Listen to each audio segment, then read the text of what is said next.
Assalamualaikum dan salam sejahtera. Selamat datang ke channel Sorang Bidah bersama aku Kai. Macam biasa, aku akan cerita pasal bola sepak tempatan.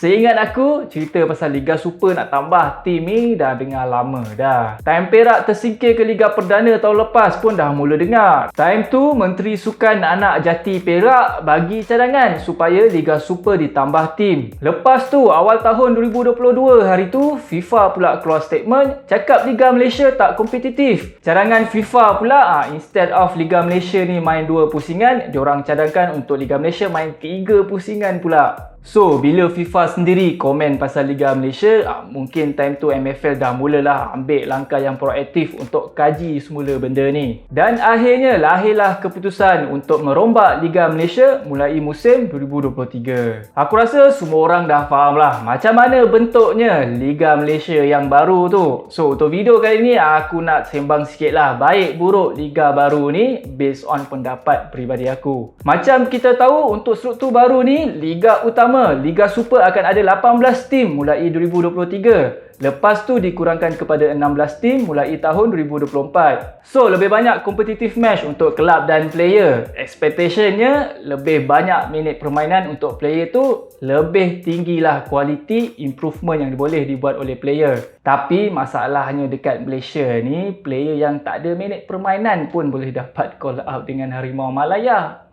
So macam mana pula tu? Penting ke minit permainan ni? Lagi satu, bila tempoh liga jadi panjang, tim kena pastikan pula squad depth diorang mantap sebab lebih tinggi kebarangkalian player injured sebab banyak match. Kalau 34 match pakai player sama je, mana maunya bagai juga player tu nanti. Secara logiknya memang susahlah nak fight dengan kelab yang ada bajet besar. Memanglah dalam bola sepak apa-apa pun boleh jadi. Tapi biasanya kalau bajet ciput, susahlah nak fight dengan kelab besar ni. Bila bajet kecil pula, biasanya kelab akan dapat player yang biasa-biasa je lah. Sebab player yang luar biasa, yang power-power, semuanya akan ke kelab kaya sebab dapat offer gaji yang lebih tinggi. Dengan struktur liga yang macam ni, aku predict kita akan dapat tengok dengan lebih jelas kelab yang berstatus elit, kelab kaya yang berbelanja besar akan duduk di kelompok atas liga.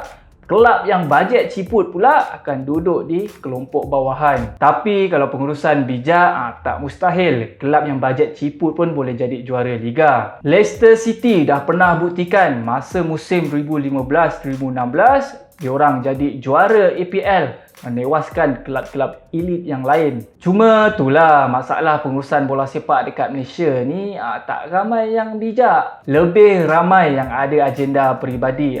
Bila dah capai objektif atau rasa objektif tu susah sangat nak tercapai, diorang caw, diorang belah, meninggalkan kelab terkontang-kanting. MFL ada juga claim lagi banyak match, lagi panjang liga tu, lagi banyak sponsor yang akan masuk sebab akan dapat lebih engagement.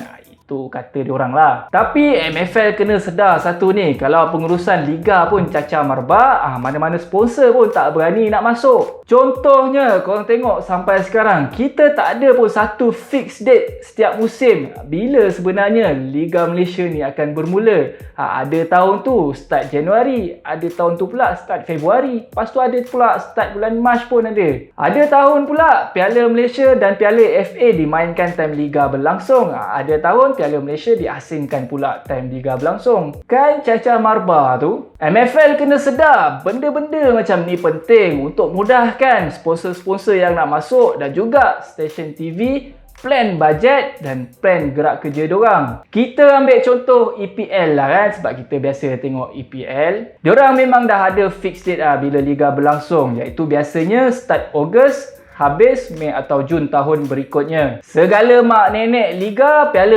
FA, Piala Kerbau ke apa, mesti dibuat time tu. Bila timing dah fix macam tu, mudahkanlah pihak-pihak yang berkaitan nak buat plan gerak kerja diorang, nak buat marketing bagai. Dan aku rasa AFC kena take part lah, kena buat kerja sikit untuk seragamkan benda ni dekat Asia. Macam UEFA buat, seragamkan perjalanan bola sepak Europe. Timing liga diorang semua sama je, ngam-ngam senam je. Nak buat transfer window pun senang. Hujung musim main final Champions League. Satu lagi bab duit ni, MFL, come on lah. Hadiah kemenangan bagilah up sikit. Kali ni FAL kena bagilah effort sikit, cari sponsor, naikkan hadiah kemenangan tu. Nak buat tim habis sampai 30 juta, menangnya dapat 1 juta je. Kan nampak tak berbaloi tu? Bab import, aku okey je.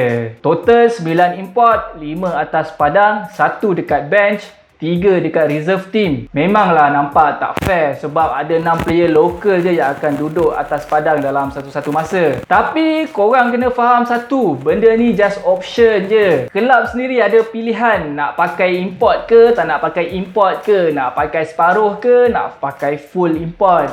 Kalau kelab miskin tu janganlah gatal-gatal nak shopping lebih-lebih. Bagi je peluang player-player lokal main. Janganlah jealous kelab lain shopping player. Diorang mampu, biarlah diorang. Lagipun bagi advantage sikit dekat diorang nak fight-fight level Asia nanti. Sebab level Asia pun pakai rules 5 player import juga. So kelab awak yang tak sampai level Asia tu, select dulu, develop dulu team tu. Aku rasa advantage ada player import dalam liga ni, dia bagi fight sikit lah kepada player lokal kita. Kalau semua local player je, tak berkembang juga diorang tu nanti. Bila ada import ni, bolehlah diorang improve sikit. Adalah pengalaman macam mana nak beat defend import berfizikal peti ais. Contohnya lah. Bab ni kelab kena berhati-hati sikit, kena sedar diri. Berbelanja ikut kemampuan, ukur baju di badan sendiri. Jangan sampai baru awal musim dah mula dengar kes player tak dapat gaji, player makan sop kosong je. Dan kelab kena make sure dah dapat duit daripada sponsor baru buat komitmen untuk sign player. Make sure kelab jangan mudah terpedaya dengan janji-janji manis daripada sponsor yang katanya nak bagi sumbangan kewangan.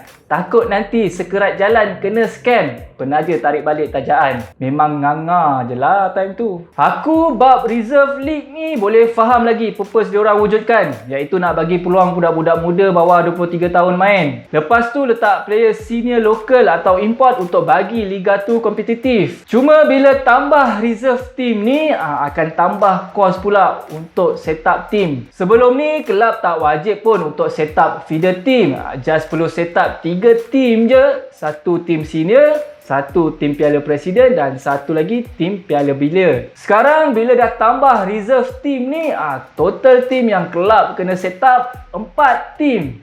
Banyak tu kos dia. Lagi satu yang aku tak faham, kenapa Liga Premier ditangguhkan? Rasanya boleh je push beberapa kelab Liga M3 ni dari status amatur jadi semi-pro. Musim 2022 ni ada 20 tim dekat Liga M3. Takkan tak ada langsung yang boleh push jadi kelab semi-pro. Aku tengok ada je kelab Liga M3 ni yang dah ready, siap ada stadium sendiri, pusat latihan sendiri pun ada. Lagi power daripada kelab Liga Super. Ada setengah kelab tu, tak nak cakap kelab mana lah, stadium pun tak ada. Apa-apa pun, ini just pandangan peribadi aku yang bukan siapa-siapa dalam scene bola sepak ni. Korang kena faham satu benda, keputusan yang dibuat oleh MFL ni mesti dah melalui proses kajian dan perbincangan yang panjang. Diorang pun mesti dah merujuk pakar-pakar dalam bola sepak. Dan keputusan yang dibuat ni mestilah telah mendapat sokongan dan persetujuan daripada kelab-kelab yang bertanding di Liga Malaysia. Lepas ditimbang tara, mungkin inilah keputusan yang terbaik untuk memajukan scene bola sepak kita. Kita kena faham juga, apa-apa pun keputusan mesti ada pro and cons dia. So sebagai fans, kerja kita support je lah. Ini komen memanjang, supportnya tidak. Susah juga tu. Kita jumpa lagi on the next video. Assalamualaikum dan salam sejahtera. Bye bye.